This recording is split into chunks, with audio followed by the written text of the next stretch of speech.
what we're supposed to be doing, and I think we've been falling behind a little bit on this, is that we're supposed to be helping them translate this from what are the principles we should be following to how should we be following them.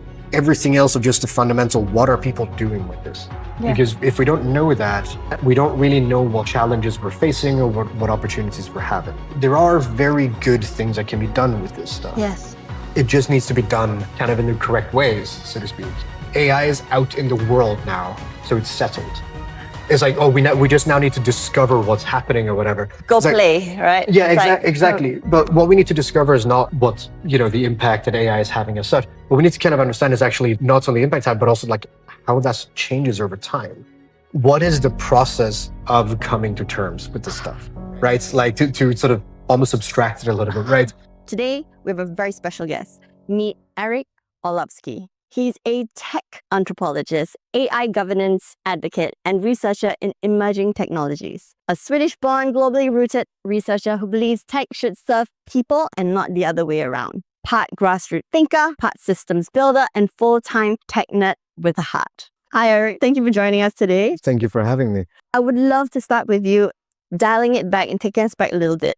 And tell us a little bit more about yourself and what got you into AI governance. Was there a defining moment, or was it just little breadcrumbs that brought you here? I think it's funny how you were totally right when you said that the path here wasn't linear. I will question whether it was intentional or not. And I mean, even from my own perspective, as you mentioned, I'm kind of born, partially grew up in Sweden, but also kind of my parents moved around a little bit when I was a kid. So I always had this idea that I wanted to go elsewhere. I haven't grown. Travel the world. Yeah, see things outside of like my little hometown in the South or whatever. So like I always had this idea that I wanted to, at the very least, study elsewhere. So I ended up in London, did my undergraduates, followed like a very typical kind of critical path, I think, for sort of kids born in the early 90s, like Swedish kids born in the early 90s, move to London, do your thing, and then like get a job there or maybe move back or whatever, right? So I kind of did that. And I had an office job there for a while. And I think after about 3.5 years, I was like, nah, I don't like having to be an adult with responsibilities. So I sort of quit that career basically just off the bat. And this is where the unintentionality comes into play. Because I applied for a lot of courses to do a master's. It turns out several of them I had no idea what I was applying for. It was also one of those that I got accepted into. So I suddenly became an anthropologist without really knowing what that meant. Beyond sort of like, oh, look, I'm going to be studying society and stuff. Yeah, and humans and how they behave. Yeah, that was sort of like my idea. And this became, I think, the real pivotal moment. As I was doing this, it turns out the UCL, so University College London, where I was doing my master's and subsequently my PhD afterwards, they place a lot of emphasis on their master's students actually going out and doing original research, like going out collecting data and all of that stuff. Like field work? Yes. So it was a 1-year master's and 6 months of them were dedicated to your dissertation. So 3 months for field work, 3 months for writing. So and this then in turn coincided with these kind of news that came from Sweden at the time. This is like 2018, 19, that a lot of people got microchips put into their own hands. And it was like all over Swedish news, and it even got picked up by like in the UK and stuff. And I had a couple of friends who basically asked me like, what the hell is wrong with your people? Basically. And I had to answer for all the Swedes all of a sudden. And I realized I have no idea. Like I really could not explain this phenomenon, but it sounds like a pretty good master's dissertation. It sounds like a sci-fi movie, actually. Yeah, I mean, it's perfect, right? It's like exciting. It's totally weird, and it seems to be like a pretty new phenomenon. So I kind of tripped into that world, and it was just sort of like things conspired to put me in like in a right place, right time, right opportunities, right. So I was doing this. I started doing these 3 months. Enjoyed it immensely. It's the most sort of professional fun I think I'd had in years. But I also discovered this kind of weird and wonderful world of like biohackers and transhumanists and these kind of people that were talking about purposefully evolving the human into like a new species. We're going to become post-human. We're going to do all, like all these like sci-fi thoughts, right? Yeah. These kind of sci-fi ideas. But here we have people sitting doing these things, Yeah. in their own kitchens, living rooms, garages, whatever. It's very down to earth, very, very grassroots. But I found out that I had no idea this existed. So I came out of this with this like knowledge that there are people like this out there. Yes. And I've only done 3 months of this stuff, right? And then I learned that you can, if you do a PhD, you get to do at least 12 months of field work. And I was like, this is the most fun I've had in ages. Like, yeah, now I'm thinking this is exactly where I want to go. So I applied, I got in, and I basically continued that same line of thought. And sort of did this kind of work on emerging technologies, how people relate to them, and also more importantly, I think how people behave around them, like the actions people take, how people try to develop things, try to build things, play around with things, experimentation, self-experimentation, all of these things. I sort of started digging deeper and deeper into, and that's sort of how I ended up in this slightly unusual space, I think, for somebody with a very kind of, that's probably one of like the most hardcore like social science subject. Plenty of happy accidents, but I'm not at all complaining. No, I'm really glad that you had that happy accident, because look at us now. I have you here, and you as a learned expert in this field of AI governance. But I'm really curious, why did people put microchips in their hands? This really is like a sci-fi movie. And what were their behaviors around it? I like how you say people. So I have one in my left hand as well. What, can you make calls in it? I wish it was that useful. I think there's a lot of reasons for it without going too much into depth around it, right? These little microchips that are generally quite limited in their use and capability. If you have a cat or a dog or something, you know how they have these like their microchip. Like RFID. Yeah, it's basically the same thing. So you can use it to maybe open a door or like unlock smaller things like that. But my main takeaway from working with these folks is that they're not doing it because they're useful. So it's more of the symbolic value of like, oh, look, I'm breaking boundaries here. I'm being kind of a little bit radical or whatever. The only thing that matters is that the chip does something. Yes. Right. It doesn't matter how minimal that is, as long as it's kind of has some capacity to do something, that's the thing that kind of matters. Yeah. And then the rest of it is very much a symbolic, showing themselves being part of an in-group, being more radical, being willing to take certain risks, and so on, right? So the use case would be, this is like an ID chip to show that they're an early adopter with the frontier technology that's going around in the world? Yeah, so something like that. And I think it's almost more ideological. It's like specifically, I think, tied much more to these people that identify within the sort of transhumanist general space of being, which is, I think, a very particular kind of tech philosophy. Yeah. And I think the one thing that tends to tie it together is a certain radical tech positivity in one way or the other. Which is also kind of one of the major themes that I've been working on since about 2018. Is this kind of like, in particular, what I tend to think of as sort of, without being rude or derisive, but what I tend to think about a bit of it sort of an unfounded positivity, in the sense that they project a lot of things forward, right? So they're very positive about where these things are going. Could go. Yes, exactly, right? And they tend to foreground the potential of these things, which I think is not inherently bad or anything, but I think is very interesting and I think it's very unusual to find people that are sort of unquestionably positive. No, I was just thinking about that as well. It's like, wow, this is a very unique group of people that are, right now everybody's about doom and gloom, and everybody's like really critical about, AI, and afraid, like there's a lot of fear behind it about adoption at all, or adapting to how they can actually foresee the future of work in the space or whatever. But this is a group of people that are so positive about technology that they would even experiment on themselves, and I think that's really amazing, actually. Yeah, it's and I mean this positively. They're nuts. but like, In a you know, good way. yeah, no, but like, I love the weird and the wonderful, right? Yeah. So for me, and like, I mean, I'm not sitting here judging. I have this thing in mind. I also have another microchip in my chest, so like, I'm sort of, I can't be judging here. You know, like Bionic. I'm as nuts as anybody else in this space, right? But I do think it's both interesting, but I also think it's important to have these conversations that go from many different directions, right? Yeah. And not just to sort of like, you know, oh, it's either positive or it's negative, or it's either this or it's either that, but also kind of going, well, things can be positive and, you know, you can have a positive view in different ways. Yeah. And I think even that sort of distinction becomes deeply important as bigger questions begin to emerge around sort of where AI might take us, or the impacts that it might have short term, or like, you know, what people are concerned about is not where AI is going to put us in, say, 100 or 150 years. What they're worried about is, you know, their careers in 10 years, or their children's careers, or, you know, Or right now, this year. yeah, exactly. Or, you know, like, I just started university. Am I doing the right course? Will this actually allow me to go where I want it to be, or will I be entirely undermined by this development?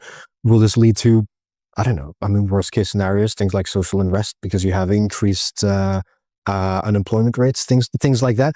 These are not beyond the horizon problems. I think these are concerns that are very much within our time horizon. They're very much within not just our lifetime, but like in the coming few years. Some of them have a longer lead time, obviously, but you know, some of them are very short lead times. I think it's right now. Yeah, no, and exactly. And I think these are, it's like in some sense, you know, without being too dismissive, never mind the 100 years. You know, on some level, we have to be thinking about what is the impact now, and how can we mitigate some of it? Can we avoid other things? What are the things we can do to sort of maybe sidestep a third thing, and so on.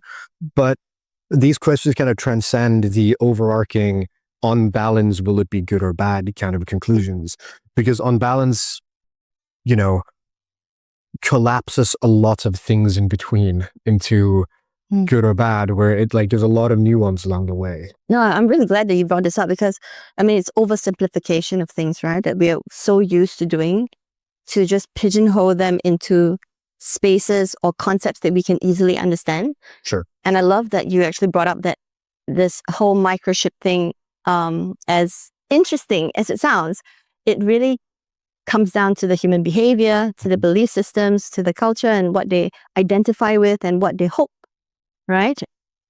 And I think this comes back to very, very nicely to, you know, what AI is to us today. But having you down as our guest for AI governance, what is AI governance? I think we need to like define this. It's a little bit about how we just met. I met him at the book launch for cybersecurity. And over there, we had this really curious conversation about how cybersecurity cannot be a bunch of checklists.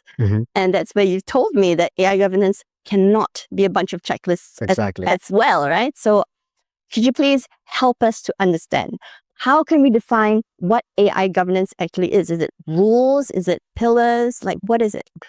I think the most important thing to untangle to begin with is how I think AI governance tends to be mixed up with its kind of neighbors, so to speak. And in this case, you have a general trio here that think of it as like a little community, right?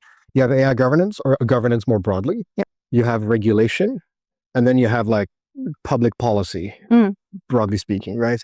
And these three bits are deeply interrelated because they need to be, but they are also different kind of groupings, right?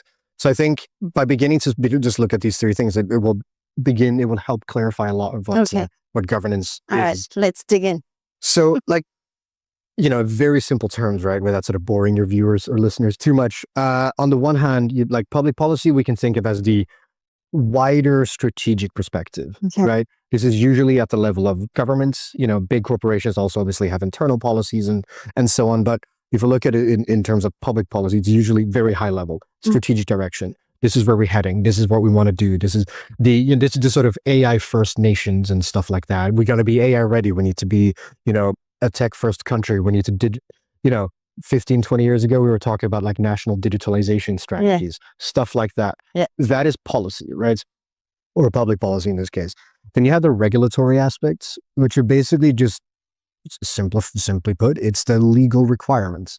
It's basically the stuff that sets out, these are the things you are not allowed to do. These are the things you are allowed to do. If you do the first things, we're going to punish you in some way, prison terms, fines, whatever. So stay in this side of that box, right? So stay in your lane. This is a checks and balance. This is the carrot and the stick. Punishments. Yeah, exactly. This is when you are doing things that you are liable for. This is when you break criminal laws, things like that. That's the regulatory aspect of it, right? This is the stuff that we're seeing with the EU AI Act, was like is an example of a regulatory framework that sets out, if you do this, your responsibilities are this. If you do this, your responsibilities are this, and so on, right? And then lastly, but by no means least, you have governance, which is, we can think of as the systems and structures that are put in place in order to ensure that we live up to the strategic direction that's been put out by kind of public policy, but also manage to navigate and maintain the stability and fulfill the promises of the regulatory aspect. So governance is very much systems thinking. It's not about, like, for example, you brought up checklists before. Checklists can be an example of a governance, but checklists will then be existing within a bigger system of, like, okay, if you have the checklist, well, who's responsible for sending them out? Who's responsible for looking through them? What happens if you find something in that checklist that is incorrect? Where is that sent on to? Who does what with that? Who has the authority to make the decisions whether something's been wrong or not, whether it should be escalated, whether it's fine, and so on, right? All of that is just the slice of what kind of governance entails in practice. It's very much a structured, systemic thinking of how do we actually ensure that we have the right strategic direction and we're following that, and also that we're following the various laws and requirements and regulations that are put in place.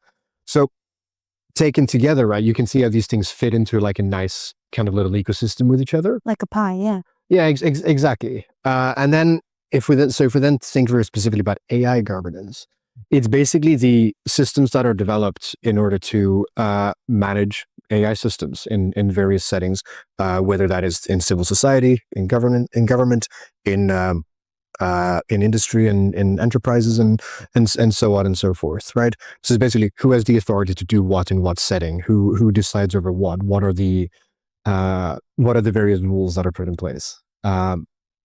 So that's kind of what we're looking at with governance. It might sound kind of dry in that sense, but it's basically like kind of, how do we just organize ourselves around the rules that we have effectively? No, I see that, right? It's about, how do you then understand about ethical issues, about how humans will interplay with each other, how it's going to actually benefit my company or education in a sense. And you said this word like 2 or 3 times, strategic direction. Yeah. What is the strategic direction for AI? Depends on who you're asking. Thanks. I think it's probably one of the more challenging aspects right now of finding the very overarching strategic directions that I think are very necessary in order to make this kind of little system, three-point system work. Because so to take an example right now, Singapore's strategic direction is basically maintain internal national stability, but be ready to make changes as are necessary, right? So there is a clear goal, which is positive. It's like we want things to not mess things up more broadly. And there's also a recognition of the fact that, Singapore is going to have to maintain its stance relative to what other big countries are doing, right? Singapore, broadly speaking, kind of keeping up to pace with everybody else that is adopting it. And that's why adopting it could be one of the systems. Exactly. And then also ensuring that it's adopted, perhaps, giving various incentives to adopt it in particular ways in some industries and perhaps hold off in others. That, like, all of these things is a part of a sort of strategic directive that has been hammered out and framed and is kind of put into place with the national AI strategy that was also, I think, updated last year. For example, because Singapore's whole stance in this is basically this, I think, very honest and very good realization that Singapore is a rule taker, not a rule maker. Because at the end of the day, whatever China, whatever the European Union, and whatever the US does, Singapore can't really impact that very much and has to basically be reactive to whatever happens in these three sort of nodes, or sort of kind of three poles, or whatever you want to call it. I mean, yeah, sure, because we're so tiny, right? We can't really influence much, but we have to kind of maybe toe the line to see how this can actually help or add value to our people.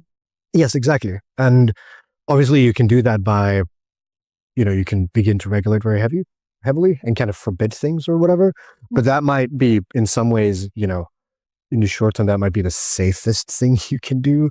Because the safest thing is always to kind of just do nothing, because then you take no risks, right? Or at least that's the sort of self-perception at some level. But that also is not very helpful medium to long term, because you might fall behind, or you might lose out on opportunities that you otherwise could have had. So there's a fine balancing act there that needs to be maintained between being engaged enough, but also not letting it just run amok, and sort of not letting it be completely just just let everything go, whatever, let it rip. Yeah. Right. I mean, there's a fine balance there in order to maintain this kind of strategic, it's a strategic delay almost. Yes. It's like we're delaying making any hard decisions, but we need to maintain that delay in a clever, useful, productive way too.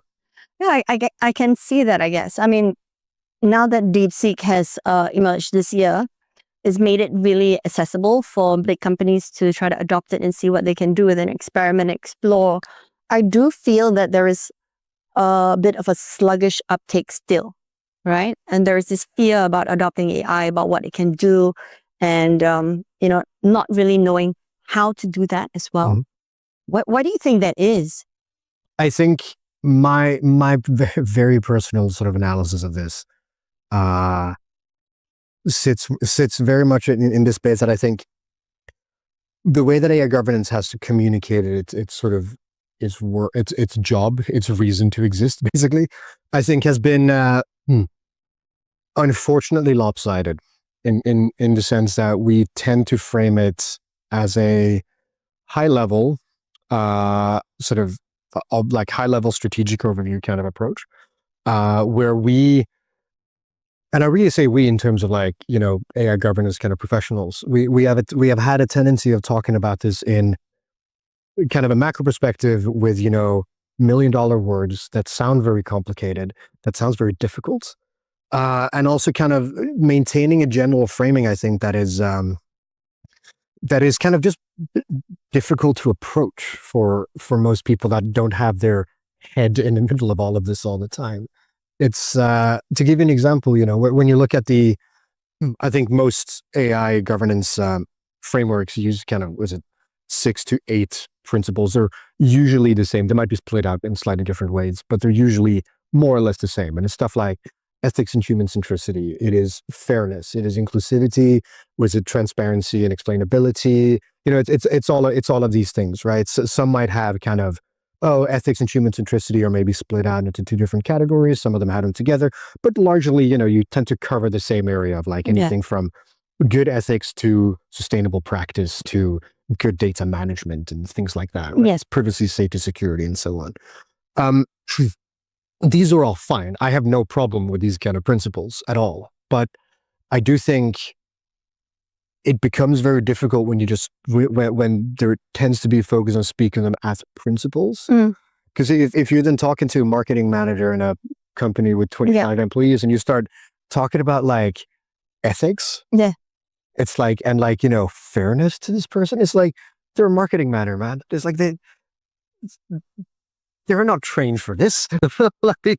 And on some level, that's also the point. That's why you have the governance professionals that are actually what we're supposed to be doing. And I think we've been falling behind a little bit on this, is that we're supposed to be helping them translate this from what are the principles we should be following to how should we be following them? So like in a practical sense, what does human centricity mean? Yes. Like in a sort of like, if you give this to an SME with 25 employees and you tell them to be more human centric in their AI approach, okay, it's like, fine.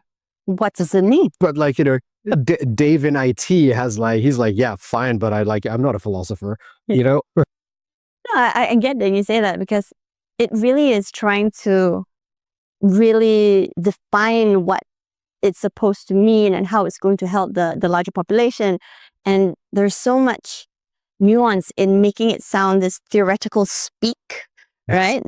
That makes it really off-putting for people to then catch up, to understand. It's like when you say all those words and they're like, okay, it's really big words. And it sounds dangerous and it sounds expensive. And it sounds to be perfectly honest. Yes, it feels like you don't want me to get it.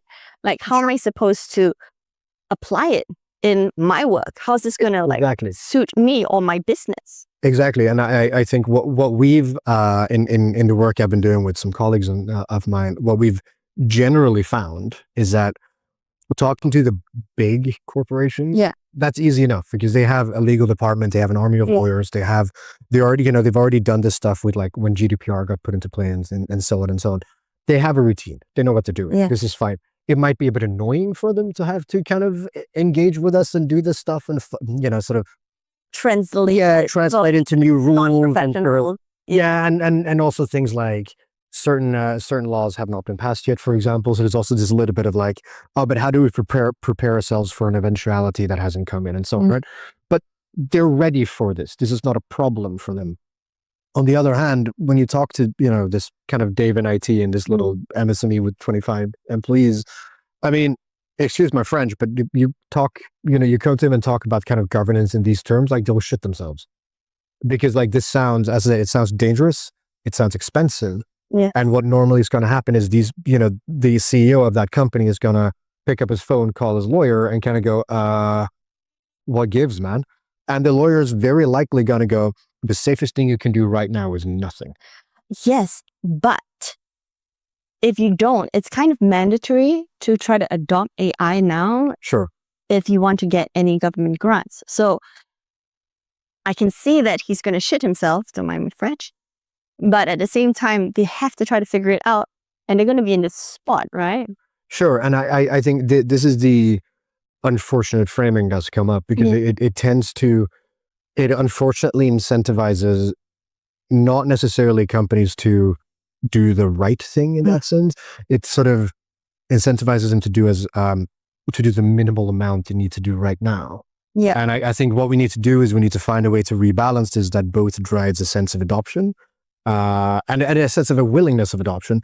But I think really crucially, and this is what's also kind of missing out of this conversation at times, is adoption in the right way. Yes, adoption in the right way. And this is what needs to be communicated. It's not just a sense of picking up ChatGPT and just doing whatever with it, but it's like it's having a positive system in place. And I think what that looks like and how to do it, and also the value of doing it. Like government grants is a good incentive, but there are more incentives out there that I also think aren't foregrounded enough. Yeah. That I think this is all a sort of, I'm not just going to say this is all a failure of like me and my colleagues as such. This is still a new field, right? It's,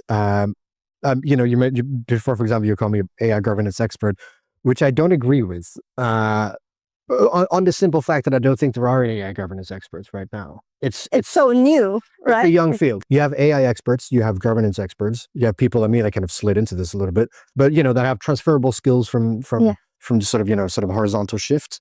But I think we're too young, we're too early to have like specific AI governance experts right now. There's a lot to figure out. So it's not just that we've sort of messed up this whole process because we're being too elitist or whatever. There's a little bit of an issue, as I said, in that space in general. But I think there is also kind of there's just a lot to figure out, and that sometimes just takes time. And it's also why I'm kind of here having these conversations, because I want to sort of lift out certain aspects that I feel that we should place maybe more emphasis on. Yeah, I mean, I love the way that you kind of, I won't say dumbed it down, but simplified it for me to understand in the sense to show me that it really is how we try to make things sound a little bit more amplified, Mhm. to make things a little bit more, I don't know, sophisticated or sensationalized. I like how in our first conversation where we were talking about how when we say hallucinations, it makes it a little bit more scary in the minds of somebody that doesn't really use this tech, Sure. and how you would much rather us like bring it down a notch and call it as it is, like it's an error, it's a Sure. tech error, right? I think in the current environment, I'm a big advocate for using boring language. Uh, and like not everywhere, not all the time, but I think right now we're in such a kind of slightly weird space and slightly weird dynamic where, you know, everything with like LLMs, when that came up a couple of years ago, nobody had heard about this before. This kind of really revolutionized the space and importantly brought it very much into public consciousness. What we need to remember is this research has been going on behind sort of not in the public sphere for, the past decades. Yeah, In and of itself, not new, right? But on the other hand, as it comes up in the public space, there's also, with that comes a sort of invention of language, call it that, as we learn to try and talk about this new thing that a lot of people from a lot of different backgrounds are suddenly being exposed to, right? And I think there's been a general preference to use, call it a language that really benefits the developers of these products. so that it can sell more, Yeah, to make it sound a little bit more like hot shit, more highbrow, maybe. Yeah. Untouchables. Exactly, and also making these models sound maybe not exactly like things they are, kind of by implication, right? Take hallucinations, for example, a word I have a lot of trouble with or problems with, because hallucination comes with a lot of baggage. There's a lot of implications when you say hallucination, because hallucination implies a sort of subjective perspective of the world. It implies an inner life. It implies, this sense of self and sense of reality and whatever, right? Which it's metaphorical at the end of the day. And a lot of words that we use to describe things are metaphorical in one way or the other, but they do come with a degree of baggage. And I think the more we then talk about hallucinations, if that was the only term that was sort of that I had umbrage with, it might be fine. But then it's like, oh, but we also talk about them understanding language. We talk about, all of, everything is this kind of constant anthropomorphizing of these systems, and that makes them sound Human. bigger and better, right, than they might actually be. And it's totally understandable that companies that are spending $1 bazillion developing these things want to present it in the most positive light possible. Yeah. That's not a surprise. That shouldn't be a surprise, of course. Yeah. But I think the problem maybe sits on the other side when you start looking at regulators, people in governance, government people, that sort of stuff, right? I think there's a space to develop a call it a rival set of language or rival set of words, just to balance out the conversation a little bit, So kind of, at least for now, I think there is like a bit of a strategic imperative to be talking about. Let's not use hallucinations in like official documents anymore and start talking about it as like model error rates or something like that, just until this thing has balanced out a little bit, right? And we can find ways that it will help us, and I think just help, people in general just navigate the space a little bit easier. And understand it from their perspective as well. Exactly. Like separate them away a little bit from this intelligence aspect of AI. Exactly. I mean, I love that you brought this up, because at the end of the day, it all comes back to using language that humanizes something, and it's always coming back to that story, right? It's a human story, and it's part of the equation to try to explain it to somebody so that they'll understand and learn how to talk to it. Sure. For non-coders or non-developers, like, non-professionals in the tech world, and them to be able to then use it and adopt it. This might, in the first place, feel a little bit more accessible. Mm-hmm. However, what you're talking about is not that. You're talking about how it lands with the person that's listening to it. And that is going to then create this imagination, this sci-fi imagination about how this robot will then take the shape of a human being, like a human intelligence. And that's really scary because they don't know what's going on behind that brain or that brain.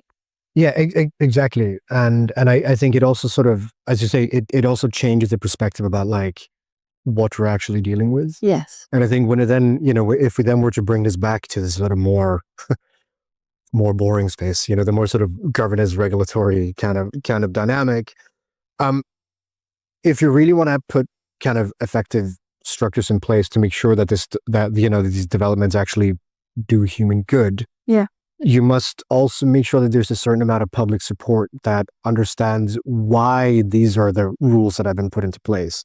And in order for those rules to make sense to people, they must sort of somehow reflect their own experience with whatever it is they're dealing with. So if you have, ChatGPT or whatever, you have one of these models, you sit there and talk to it, and you had this perception of this being, kind of being a little bit silly now, but there's a little elf sitting on the other side of, that sort of just types out responses to you, right? And I think, there is a certain amount of the interface that lends itself to that being the interpretation, the fact that it's generated in the sort of same way that something is typed out, but very quickly and so on, right? These things are little markers that sort of helps humanize it in some ways, which can be good in from a UX perspective because it can help people navigate and understand what's happening, but it can also have sort of other impacts as well that might be, intended or not. There's still ones that can make people draw the incorrect conclusions around, say, the truthfulness of these models and their capacity to make mistakes or carry out errors or what it might, whatever might be talking about here. But if you then have that sort of experience, right, and then you have laws that are being passed that talk about, I don't know, the sort of risk assessment impacts of data management systems or whatever, this might feel incredibly disconnected because, these people are, what do you mean data management? This thing is like alive, for like lack of better words. So like the law does not necessarily help reflect people's experiences with it. I think that might be more difficult to relate to, but also more difficult then for companies to actually implement it in an effective way because they don't quite see the link between what they need to do and how things function. Yeah. So I think like bridging that gap, I think is very important for in there's a certain immediacy to it, but it's also a thing that needs to, I think, be given a certain time to also develop a little bit organically. I think we should be very careful about going in and saying, no, we're not, nobody can call it this anymore. I mean, I think that would be completely insane, but I think it needs immediate work in order to sort of help bridge this. Or acknowledgement. Yes, and acknowledgement. And acknowledgement. I mean, as you were talking about, I was just thinking, how desktop used to be like a desktop, and then now it's a desktop. And, files is this small little space there when it used to be something physical. And exactly. And we're using all these things to try to encourage people to use it in the way that we would a physical object, a product, in a digital space. And it kind of helps. I get that. But then what would the solution be? Like, how can we do that? How can we retrain this behavior of adoption of, trying to get people to understand this from their perspective, from their experience? Yeah. Oh, it's a bit $1 million question. Did I just hit the ball out of the court? No, but I think it's not only a fair question, but I think it's an important question. And I mean, I don't think I can give a sort of definite response here, but I maybe I can at least help kickstart a bit of a conversation around it. Because I'm not sitting with all the answers. I'm not even going to fool myself with that. Oh, but he is. Got him in for this. Exactly, but it's so easy to convince yourself. That's like how AI agrees with everything that we say. Exactly. Yeah, sorry. No, but like on the like how can we actually bridge this gap? And I think part of it is the sort of the things we've already spoken about, which is maybe having regulators actually think more carefully about the sort of language we use and all of these things. But I think another part of it is also very actively beginning to engage with what people are actually doing with these things. Yeah. And also like across different levels. I used the example before, and I kind of tend to use the sort of idea of Dave in IT as like the go-to, just like IT dude in a middle-sized company, and I think like he will probably understand this stuff pretty well, because he has a technical expertise and all of these things. So he has a pretty good sense of what's going on. And then, we had these things where, because, there's the national AI strategy comes out, it got updated last year, there's grants in place, whatever. Yeah. So upper management in this company decides like, oh yeah, we need to engage with this stuff. Yeah. So they send a email to Dave where they basically go, come on, do an AI. Right. And like already there, do you have like an additional disconnect, right? Yeah. And then Dave is like, I don't know what the hell you're talking about. I don't care what it is. It has to have AI in it. Yeah, no, exactly. And he's like, what? And like, so he tries, and it's like kind of doesn't really have the direction, or like doesn't really know. He knows what he's doing, but he doesn't know what he's supposed to be doing in that sense, right? And then these kind of things keep on sort of there keeps on being a knock-on effect. So there's a constant disconnect between these things. So I think understanding how these parts actually fit together, understanding what these disconnects are, and then sort of like plugging the gaps, I think is important. And I think that the most important step to be taken here sits with actually understanding what people are doing with these things in a very practical sense. Going out, like, for lack of better words, make it sound very easy now, but like go out and talk to people about it. Like, see what people are actually doing, both professionally, but also like in their free time. I've spoken to some friends and colleagues of mine based in Europe, where the adoption thing is a very big question, because they're like, on paper, it's like, can't remember the actual number, but let's say on paper it's 30%. Just I'm pulling a number out of air, but they're like, but we actually suspect the actual adoption rate is closer to 70. Oh, okay. It's just people aren't doing it in a informed, official capacity at their offices. Yeah. People are doing these things because they have private accounts with OpenAI, for example, and they are using it as a part of a workflow. Exactly. They are using it as a part of a workflow, but not a sort of office sanctioned part of the workflow, because that might be focusing on totally the wrong things, or it's given unclear direction to the proverbial Dave in IT, who's kind of read that as going off in the other direction. Meanwhile, everybody's actually doing the accounts, the sales, the one product management, or whatever. They're using these things, but they're using them kind of unofficially, and then that's not recorded. But then what happens to the data they put into these things? Well, what happens is there's no agreement between, this company and, let's say, OpenAI, that says that, this data can't be used to train the model.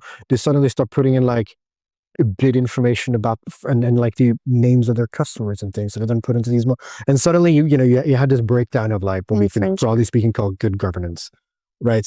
There's like infringement of PIIs, there's like massive safety issues, there's lack of transparency and explainability for how this operates, not because anybody is hiding anything. It's more like there's a lack of transparency because nobody knows what's actually going on, right?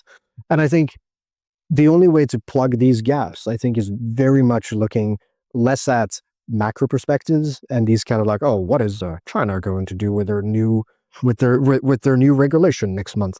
And which is of course important, but like not place so much emphasis on that, or like, oh, what might the Singapore government do next or this coming year in terms of new regulation, and actually start kind of just have it, go out and have a beer with Dave, like ask what's up, like what are they doing, like, and what's the problems as he's seeing it, right? And like really get a sense of how people navigate this new technology, because at the end of the day, what happens with anything new like this that comes out is that it is designed with a certain intention in mind. You have the engineers and UX people or whatever who's putting together the product that comes out at the end. And then that hits the real world. And then people do weird stuff with it. That happens all the time, right? And like, it's important to not necessarily control that weird stuff, but it's very important to know what it is. In what directions are this stuff shooting off, right? And this is both from an innovation perspective. Somebody can figure out brilliant things to do with this stuff. And also to some extent, a safety perspective, using, let's say, LLMs to automate hacking attempts. That's a thing to be aware of and also to able to find a fix for.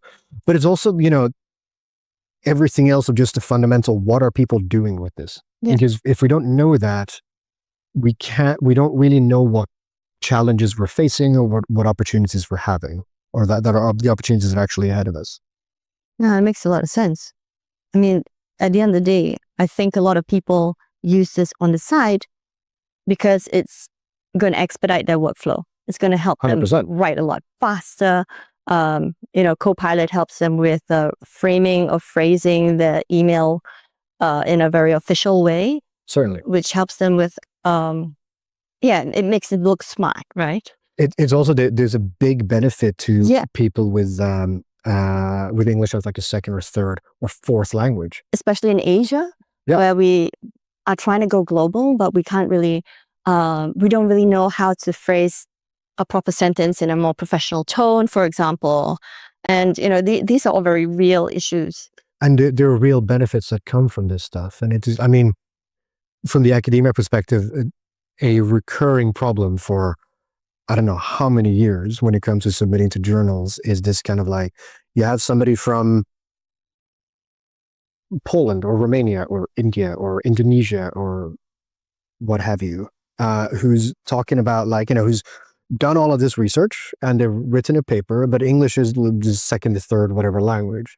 So there's some grammatical errors in there. And there's like some maybe run-on sentences, whatever, right? And they submit it and they get rejected because oh no, the English is not good enough, right? Yeah.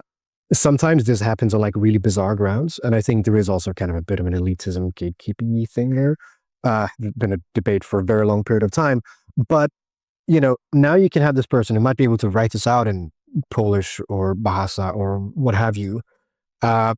And then just throw that at a model and that model can do a good translation for it. Yeah. And they can also help edit it in English. Maybe there are, let's say, cultural cues that might make sense to an Indonesian reader, but once you translate it into English, it sort of sounds nuts, right? And there's stuff like that. The translation is hard at the end of the day, but at the same time, here you can have here you open up opportunities. So there are very good things that can be done with this stuff. Yes. It just needs to be done kind of in the correct ways, so to speak. But people don't know what is this correct way. And with that example that we brought up earlier on about how people, maybe use it to craft their emails and then they put it into the email systems. And then this gets, thrown back into the large language model. Yeah. And they wouldn't have known that. That's not something that they would expect. They would think that this is just a private conversation, but it actually just keeps feeding it into this larger library. Exactly. And I think that's really scary. And, that's why these conversations would really be helpful for people that are not tech professionals that, you should know this. No, you shouldn't because, this wasn't taught in school, There's also something a little bit condescending to that. Or, oh, you should have known better. You should have known that. It's dude, this thing came out 2 years ago. You probably didn't. Well, you should have known that because you're in charge of I'm not talking about you right now, but and you should have seen this coming, but actually nobody actually saw it coming because we're just trying to just come to terms. Exactly. And I think that's that's the thing that I think requires more focus is what is the process of coming to terms with the stuff, right? To sort of almost abstract it a little bit, right? But I think understanding this thing as an ongoing process. Yes. And not something that's AI is out in the world now, so it's settled.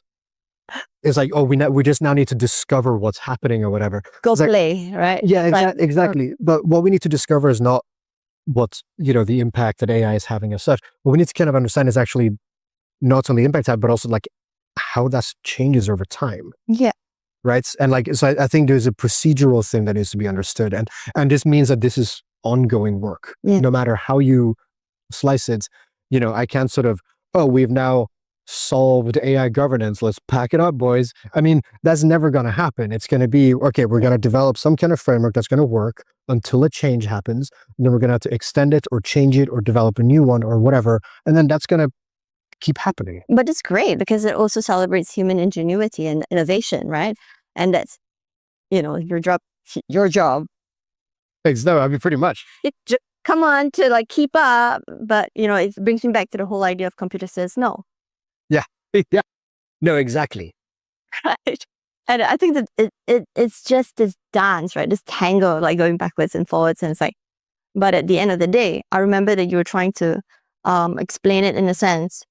How do we then get people to adopt it and share how the experience is with, Gen AI, in a sense, is also through selfish means? Could you please expand a little bit on it? Yeah, of course. And I think this is going back to, to our conversation at the beginning of our talk here. I think this is probably one of the most overlooked kind of approaches to governance right now. Because right now, if you look at how governance is being sold to companies in particular, which are, let's be fair, they are the largest actor in this space, effectively, whether they're developing or adopting. It's being sold as two things. Either it's being sold as something punitive. Do this or we're going to hit you with a stick. You're going to get fined. You're going to get this. You're going to get that. Like the law says you're not allowed to do this. Or it's being sold as a sort of like corporate social responsibility thing. Do the right thing. Isn't it nice to be nice? Do the right thing. Do the right thing. Which is like, these are fair points. Don't get me wrong, right? It's like, yes, there is definitely a need for a degree of punitive regulation in any of these spaces, right? And there's also, it's nice to be nice. People tend to respond like we are social animals and all that after all. But I think there is like a third slice to this pie, so to speak. And there are probably more in general that, me and my endless wisdom has not thought of yet. But, like what I'm placing quite a lot of focus now in my thinking is this kind of the third thing, which is, if you're not going to do it for any other reason, do it for yourself, which is basically a lot of these principles that we have in AI governance, the ones I brought up before, things like good data management and safety and security and all of that stuff, right? Here is an investment in a company that doesn't stem from invest in this or else, but if you invest in this, you actually get a sort of material monetary return. What is a good society? Like, where do we want these things to end up? Because like this won't give us necessarily an inherent direction for AI in and of itself, but it's going to give us like a sort of overarching vision of like where we want things to end up.